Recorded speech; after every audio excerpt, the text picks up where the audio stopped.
Falastin butun dunyo diqqat markazida turgan ayni bir paytda aholisini deyarli to'liq sunniy musulmon bo'lgan Sudan davlatining fuqarolik urushidan bosh chiqmayotgan ayni bir vaqt. Bu davlatda ikkita qurolli guruh, ya'ni davlat armiyasi Abdul Fattah al-Burhon boshchiligida va Janjavid oldin bu noqonuniy bo'lgan, keyinchalik rasmiylashtirilgan guruh. Unga Muhammad Hamdan boshchilik qiladi. Bu ikkita qurolli guruh o'rtasida doimiy nizolar avj olib kelmoqda.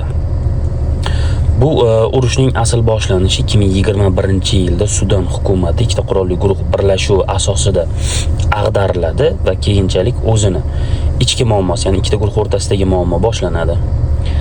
Janjavid davlat armiyasiga bo'ysunishni xohlamaydi. Xullas, ikkita guruh ham davlat tepasiga o'zini liderini qo'yishni xohlaydi. Va bu 2023-yilga kelib Sudan poytaxti Xartumda qurolli to'qnashuvlar bilan boshlanadi va butun mamlakat bo'ylab yoyiladi. Va bugungi kunga kelib, ya'ni 2025-yil noyabr oyida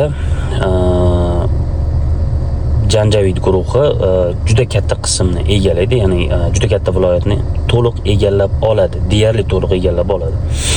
Va uni ichida urushlar, qatliamlar, zo'ravonliklar, ayollarni zo'rlash holatlari dalillar bilan keltirib o'tilgan.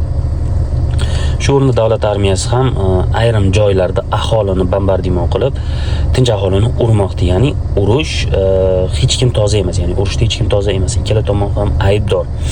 Bu ikkita qurolli guruh o'rtasidagi to'qnashuvlar, masalan, davlat talashuvlari oddiy aholi uchun fojia bo'lmoqda. Sababi dori-darmonlar yetarli emas, oziq-ovqat deyarli yo'q, elektr toki yo'q, kasalxonalar ishlamayapti va doimiy ko'chmanchilik holatlari kuzatilmoqda.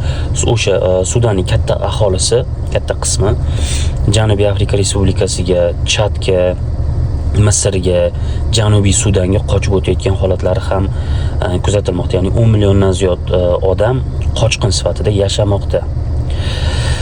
Dunyo davlatlari nima qilmoqda? BMT, Amerika, Arab davlatlari, umuman olganda G'arb davlatlari ikkita qurolli guruhni o'zaro kelishuvga undamoqda va katta bosimlar bo'lmoqda.